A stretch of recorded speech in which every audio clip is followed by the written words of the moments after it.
Hi, do you remember? I do. Today we're going to look at the time in the 90s when Burger King actually promoted most of the Disney stuff. Now, to you Zoomers, you may not remember that this is what Burger King used to look like. In 1998, they got their logo changed, but most of the older locations didn't get converted until a number of years later that I remember. And I actually saw some locations that still looked like this until the late 2000s. Yeah, this is the 90s, from 91 to 96. For some reason, Burger King did the Disney promotions, most of them. And this is a toy which you're going to see later.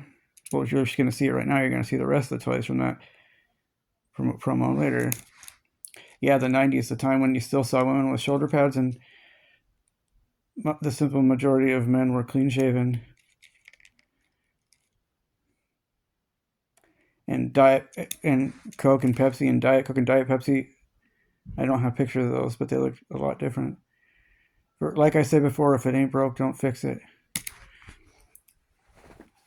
Now, this all started in the fall of 1991 with Beauty and the Beast. What I remember most was the Cogsworth one that you wind up and he spins around. I thought that was a neat one. And there's Chip and Belle and Beast. I don't remember ever getting Belle or Beast. But Chip was like you spun him back and he zoomed forward, and Belle danced, and Beast might have just been an action figure that had just might have been a posable figure.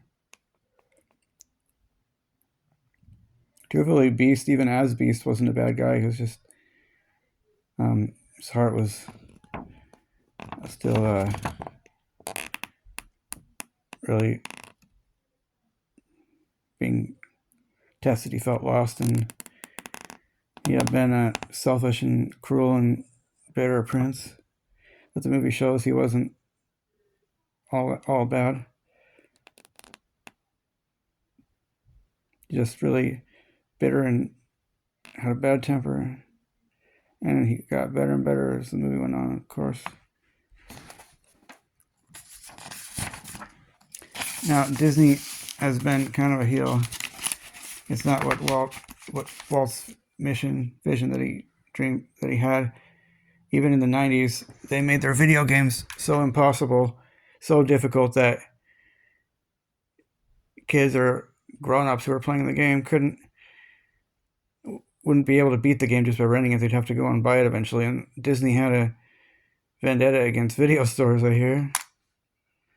Yeah, Aladdin, I think, was one of those that was unnecessarily difficult, but for some reason at the age of 8.5, I was able to master it, and it seemed like the only video game I was able to master at the time.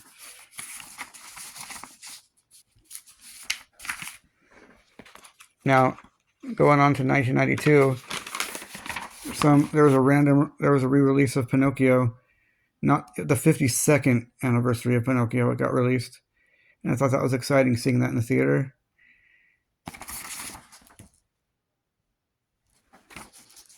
I guess it's the water thing, because it was around summer, and Monster of the Whale might have had something to do with it. I remember some kind of mysterious commercials back then that I vaguely remember. Like one seemed kind of dark about, it was maybe a car commercial, had a woman in a car with a little child, and it seemed like they were distressed, and she was laying back sighing, and it was dark, but I think it was just a car commercial about, it could have been a funny one even about, I think it was perhaps just a car commercial about the luxuries of the car. And I do remember one about a lady it was like a commercial for bathroom products, toiletries, and she came out of the bathroom, and she was walking around, there was an alligator in her house. Yeah, I remember this one, Pinocchio, Monstro, Jiminy Cricket, Figaro. Those were neat ones, I thought, 30-something years ago.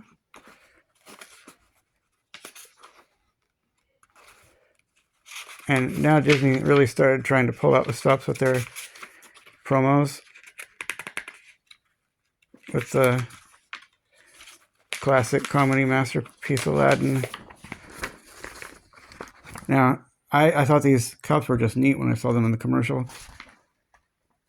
Kids were drinking out of these cups, and this one girl's like, I love this place. You drink out of it, and they call them magic cups, like they're supposed to change scenery or something when you drink out of them enough. And I saw fairy dust go by, and the scene changed, and when I was drinking out of one at home, she was like, why are you guzzling soda? And I was guzzling because I thought I'd see the fairy dust and the picture change. Well, maybe not the fairy dust. I was 6 years old then. And here's what cups looked like when you got a kids meal, Burger King Kids Club in the 90s. Generation Y person and Gen X, or maybe we'll remember these kids. There's Jaws, Kidvid, IQ, Brainiac, and Boomer, and I think there's 2 girls and 3 boys, but I don't remember the other one's name. Oh well. Yeah, Burger King's a lot different than you remember it now. And these are the toys. Aladdin riding on a carpet, Jasmine on Rasha. The genie, you wind it up and he pops out of the lamp, and Abu, I think you wind him up and he does some backflip trip, and Jafar was just a posable figure there with Iago. Indistinctive looking Iago on his shoulder.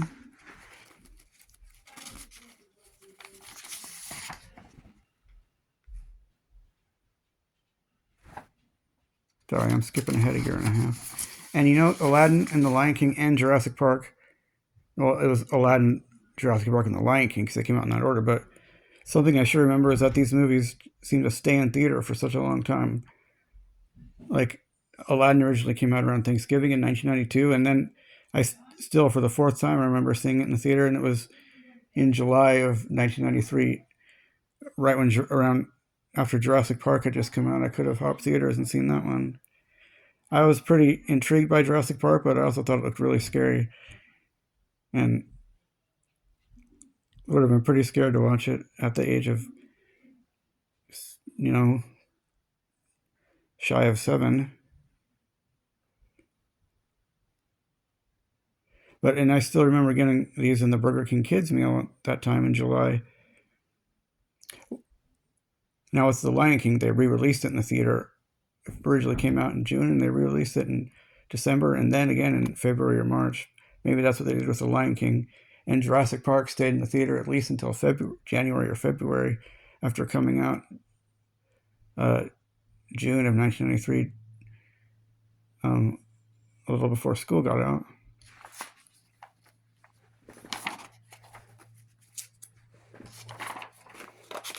Now, a little later, that year, a little before that time, I talked about Mickey's Toontown opened, and you got this neat map here you could drive your cars around on. Now, something about Mickey's Toontown and that era in Disney at times, I'll be reminded of the Disney in the 1960s and when those classic live-action movies came out.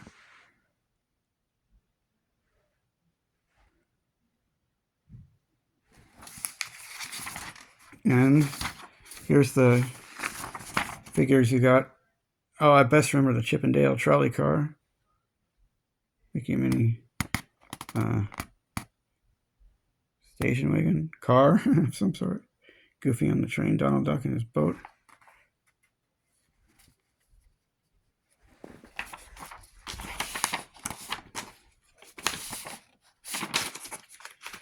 One upon a time in Toontown, there was a cat that had it on. Wait until he hit the wall. Now he lives in downtown, walking on a brand new beach. Oh, bonkers. I remember this one in the fall of 93. Around the time this magazine came out.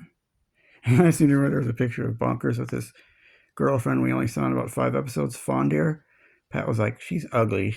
I might have been thinking, ooh, she's hot.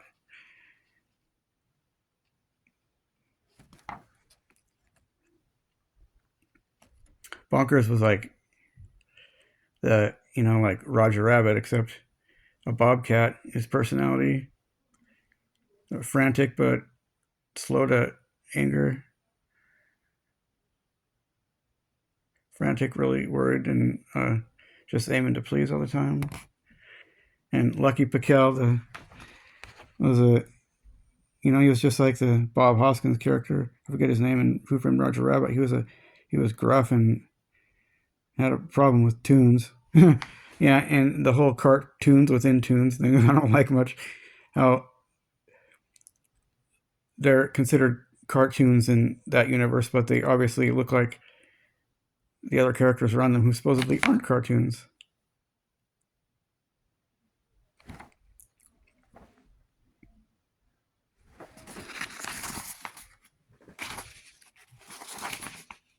Oh yeah, and later the Return of Jafar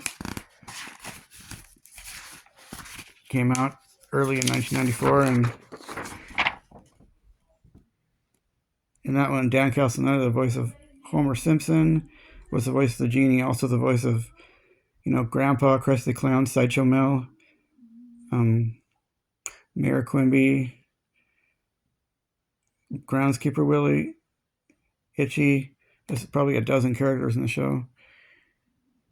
And he ended up doing the voice in Return of Jafar because apparently the reason Robin Williams didn't return is because he was unhappy with Disney for disregarding his request that they don't use his voice for their Aladdin merchandise.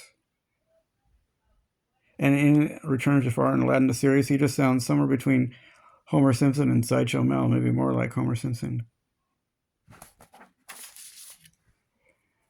And now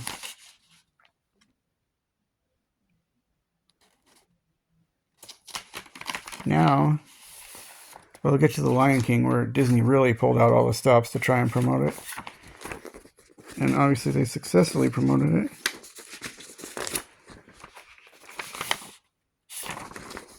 This is the cups I remember for the kids club, and this might be pretty lame the way I'm presenting it, but from what I remember, I'm as qualified as anyone to do a video on this, but I just don't happen to have these toys. With the exception of Goof Troop, I have one of them, and back here is the 1992 Goof Troop bowling toys.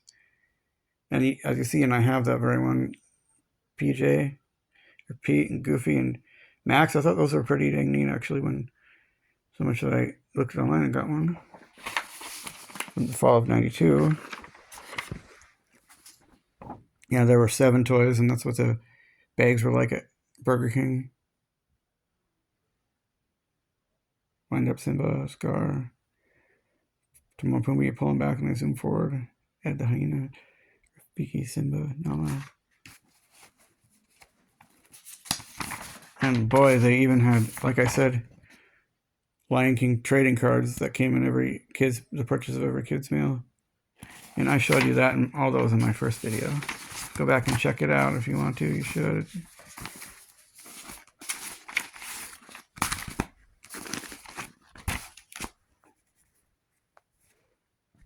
And actually, in 1994, it was with Burger King. It was Subway that did a cross promotion of the Santa Claus, because that wasn't a real marketable Disney film, I don't think, as far as merchandise goes, movie tie-ins.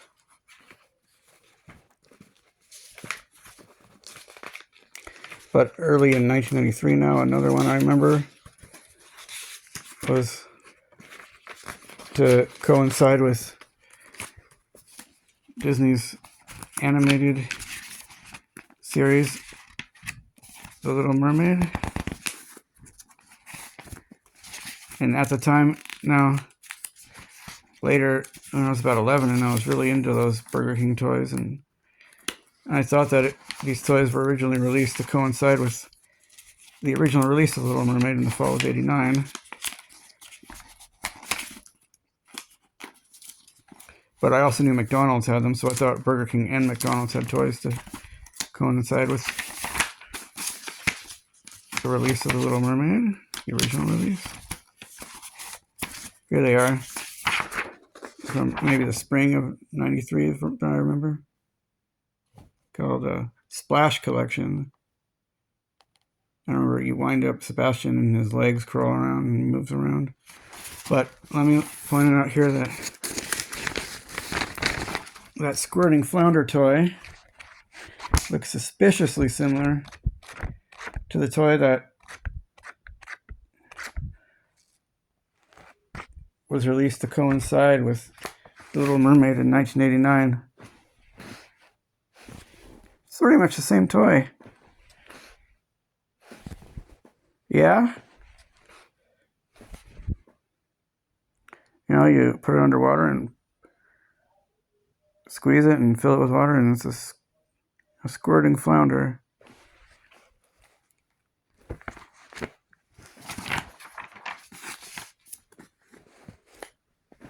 And when The Lion King was re-released in December of 1994, they brought the toys back. And even when it was released back in theater, they really milked that property, The Lion King. Could have to do with something that King was in the title. These I thought were neat looking too. In February or March, they had, probably February, they had, maybe January and February, they had these puppets of The Lion King, finger puppets. And in March or something, they had gargoyles. I couldn't find good pictures of those, nor do I have any of those, so I didn't print those. I wasn't a fan of gargoyles.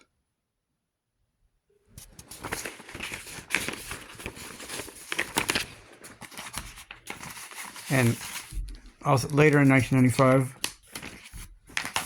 I think one of the really good quality 90s Disney movies was a little underrated. It was Poppy, a Goofy movie.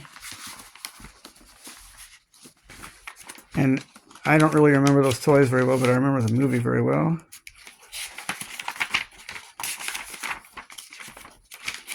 You know, rebellious modern teenager who's nice to the kids at school, but a punk to his dad. His tough-hearted dad who wants to spend time with his son who's grown up. And they learn to relate to each other. And there wasn't particularly a bad guy in the movie. And Powerline was like a cross of Michael Jackson and Prince and Bobby Brown all in one. I think it some of the best, honestly, Powerline may have recorded some of the best music for Disney. If we listen to each other's hearts.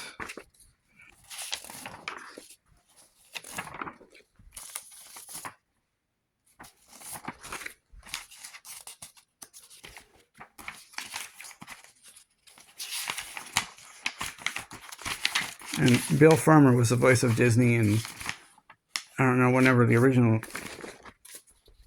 actor quit doing it. And Jason Marsden, who he's mostly a voice actor, and people think he's the younger brother of James Marsden, Jason Marsden, but coincidentally they are friends. He was the voice of Max, and well, Sean was the voice of the principal. And here they are, the Goofy movie toys in the Adventure magazine. Now, late in 1995, another massive mega hit from Disney that at the time I thought it was neat, a fully CGI animated movie, but 10 years later it became the new medium, the new thing, Toy Story. But I do always like the 2D animation much better. And Burger King also had, the paper crowns that showed characters on them. With Toy Story, in particular, I'm thinking of. Yeah, I'd like to show these in there. Oh, dude, what a moron! I forgot the annual animated Disney motion picture Pocahontas.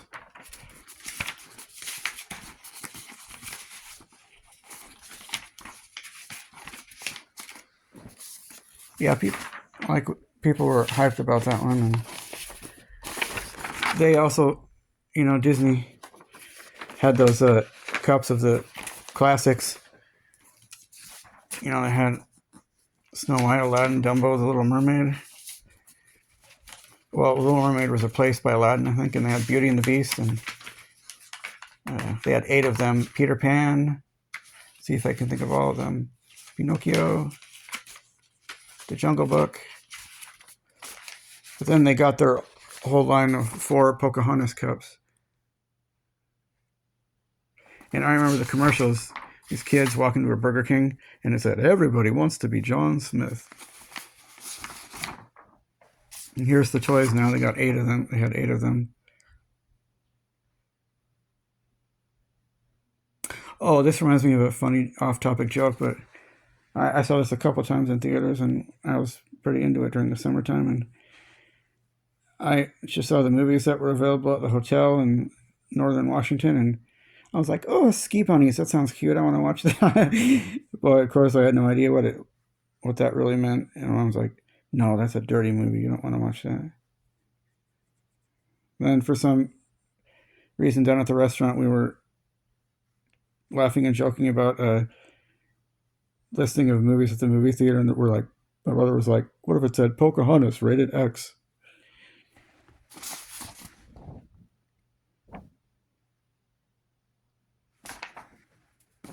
Now we come on to Toy Story. Now, Toy Story was unprecedented for the time because of its all-star voice cast. Of course, there was Tom Hanks as Woody and Tim Allen as Buzz Lightyear. Although Tim Allen was, known for being a joker, and Buzz Lightyear was way too serious and intense, I think. But I guess it was being a know-it-all, and him being like the guy at the time for, sitcoms and recently off of the Santa Claus. And they had the late Don Rickles as the Mr. Potato Head, and Annie Potts of Designing Women, and Ghostbusters, what do you want? As Bo Peep, and John Ratzenberger of Cliff Clavin on Cheers was Ham the Piggy Bank, and ever since then he entered an agreement that he had to be in every Pixar movie, but in recent years you think he kind of backed out of that clause. And the late Jim Varney, who played Ernest P. Worrell, was the voice of Slinky Dog. And Arlie Ermey, who played the sadistic general in Full Metal Jacket, was Sarge. And Laurie Metcalf, who played Roseanne's sister, played Andy's mom. And yeah, of course, Wallace Shawn was Rex.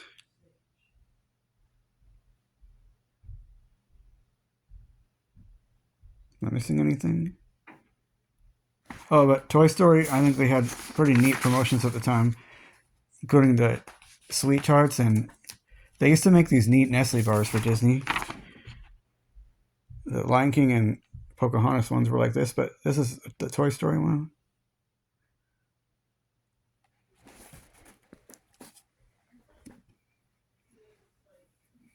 Now, 1996, Oliver and Company was re-released in theaters in March, and they had these toys, particularly the sneak peek, the viewfinder of Oliver on top of a garbage can, and there's Tito in a boot.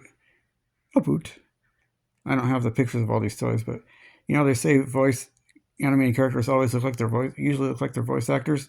Do you see the pop icon Billy Joel on the face of Dodger?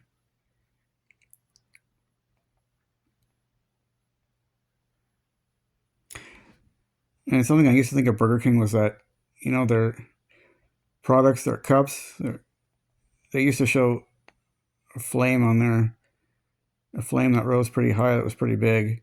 And I got the sense that their food was pretty hot, especially when I thought of their chicken tenders and dumping them and I thought dumping them in barbecue sauce helped with that. And yeah, I remember their food being, I got the idea that their food was really hot. When in 96, maybe from 94 to 97, their products showed this big flame on them.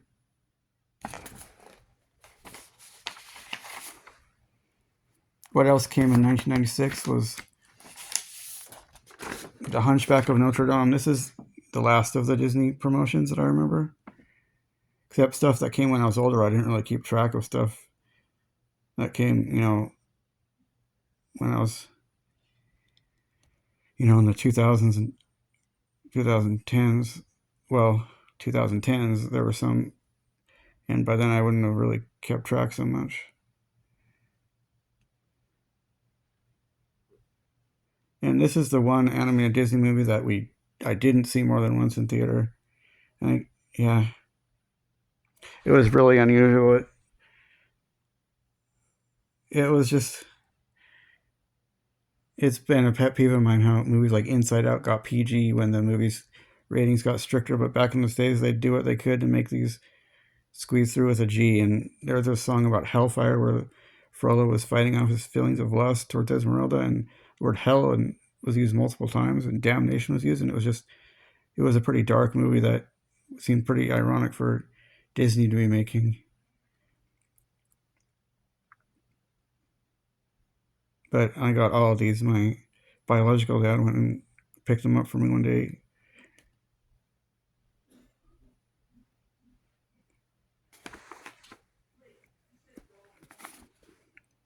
Maybe it was that movie and its lack of success that made Burger King pull out of their cross promotions with Disney.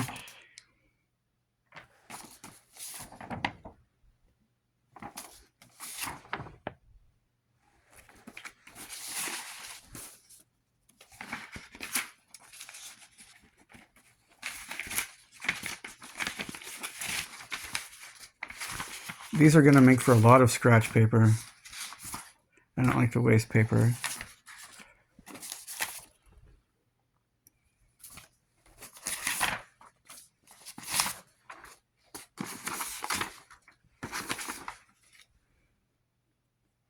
And I think Burger King's Disney toys were neater than McDonald's Disney toys.